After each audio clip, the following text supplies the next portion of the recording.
Hi, I'm Dr. Tracy Larson with this week's Monday Motivation. Now that we're 1 month into 2021, the coronavirus is still around and it looks like the vaccine is still a few months away for a lot of us.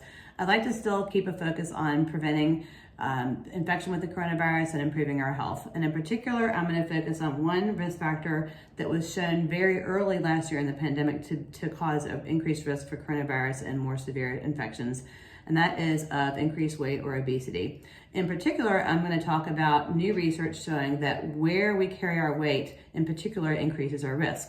It's been shown that abdominal or belly fat or visceral fat is more risky than fat elsewhere in our body or subcutaneous fat. We know that we've always heard that the apple versus pear weight distribution is risky for many chronic diseases such as high blood pressure, diabetes, and heart disease.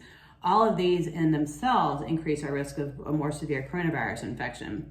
But it looks like even just because of the abdominal fat, which is more metabolically active than other fat in our body, we are at increased risk. In fact, every centimeter of increased abdominal circumference due to fat increases the risk of more severe coronavirus infection and hospitalization.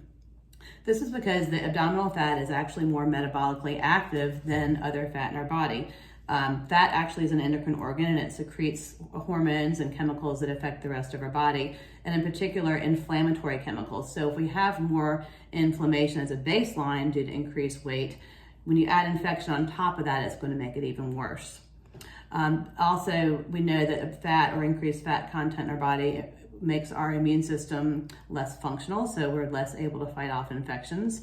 And then visceral fat also impairs our lung capacity and our pulmonary reserve. So if there's already a baseline difficulty with breathing, or even something called sleep apnea, where there's difficulty breathing at night, you add the pulmonary complications of coronavirus, someone's more apt to have more complications and more apt to be placed on a ventilator. So because of this, it's really important now to focus on what we can do to improve our health in general and maybe use this as an instigation to make some changes. We know that certainly one of the major facets of a weight management program would be diet and healthy nutrition, and mainly increasing our the plant content of our diet. So making the majority of what we eat come from plants, like more than half of your plate. Cutting out sugar and processed foods. Also exercising, certainly physical activity we know is also associated with improved weight and generally improved health. The pandemic has disrupted a lot of our schedules. The gyms are closed, the organized sports are not occurring, we're home more, we're stressed, we're bored eating, stress eating. So there are some obstacles to this, but on the flip side, people actually are cooking more at home, they're eating more together as a family.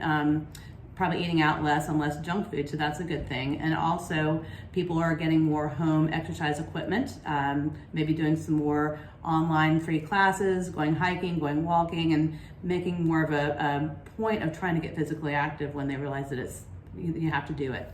So there are some positives, and maybe there's a silver lining in this. So if weight management is something that's been a problem or an issue for you, or something you wanted to do, or if you gained some weight during the pandemic, which a lot of Americans have done, over 30% of people have gained weight, and most of that is over 5 pounds. Now's a great time to consider making some changes. And if you want some help, I encourage you to see a healthcare professional who has knowledge in weight management medicine.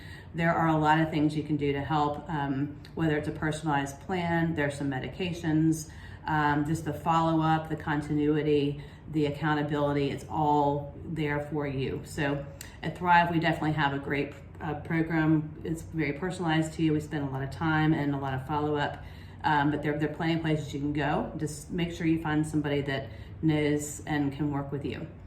So make 2021 a great year and try to undo what happened in 2020.